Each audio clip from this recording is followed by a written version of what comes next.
സിദ്ധുവിന്റെ വരവോടുകൂടി തരംഗമായി മാറിയിരിക്കുകയാണ്.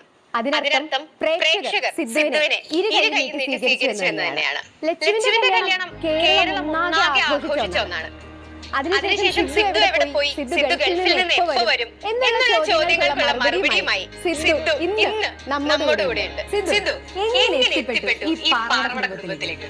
ഫസ്റ്റ് ഫ്ലവേഴ്സിൽ നിന്ന് എനിക്കൊരു കോൾ വന്നു. ഇങ്ങനെ സിദ്ധു എന്നൊരു ക്യാരക്ടർ ഉണ്ട്, അവരൊക്കെ ഡേറ്റ് ആണ് ചോദിച്ചത്. എന്നിട്ട് ചോദിച്ചത് ചെയ്യാൻ താല്പര്യമുണ്ടോ? അപ്പൊ ഇതിന്റെ വേറെ പോർഷൻ ഞാൻ അപ്പോഴാണ് തപ്പിയെടുത്തത്. മുമ്പ് ഒരാൾ ചെയ്തു വന്നിരുന്നു, വേറൊരു സീസൺ ചെയ്തു വന്നിരുന്നു. അപ്പൊ ഞാൻ ഇവരുടെ ആവശ്യപ്പെട്ടു എനിക്കൊരു ഓഡീഷൻ വേണം. ഈ ഓഡീഷനിൽ ഞാൻ സാറ്റിസ്ഫൈഡ് ആവുകയാണെങ്കിൽ മാത്രം ഇത് ചെയ്യാമെന്നുള്ളതായിരുന്നു ഞാൻ.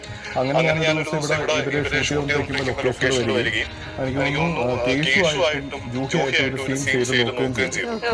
ചെയ്ത് നോക്കി ചാനൽ ഓക്കെ ആയി.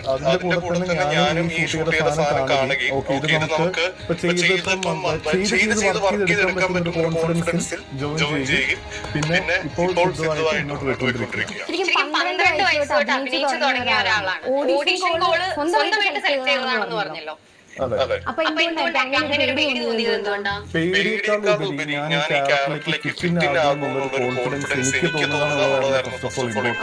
അതുകൊണ്ടാണ് ഞാൻ ഓഡിഷൻ ആവശ്യപ്പെട്ടത്. അത് ചെയ്തു. ഓഡിഷൻ ചെയ്യാൻ നേരത്തെ വർക്ക് ചെയ്തെടുക്കാനുള്ള കോൺഫിഡൻസ് മൂലമാണ് ഞാൻ ക്യാരക്ടർ ചെയ്തുകൊണ്ടിരിക്കുന്നത്.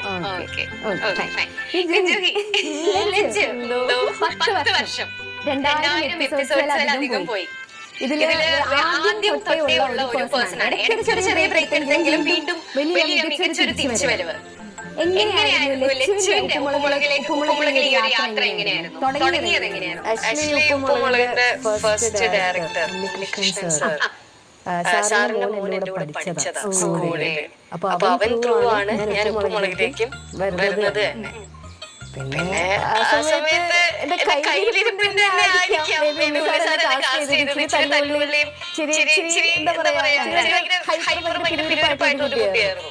അപ്പൊ ആ ഒരു സ്വഭാവം ലച്ചുവായിട്ടുള്ള ഒരു ക്യാരക്ടർ ഉണ്ടല്ലോ, മാച്ചായിട്ടുണ്ടായിരിക്കാം. അതുകൊണ്ടായിരിക്കും എന്നെ കാസ്റ്റ് ചെയ്തത്. എനിക്ക് പക്ഷെ ഓഡിഷൻ ഒന്നും അങ്ങനെ ഉണ്ടായിരുന്നില്ല. ജസ്റ്റ് നമ്മളെല്ലാ ആർട്ടിസ്റ്റുകളും അന്ന് കാസ്റ്റ് ചെയ്ത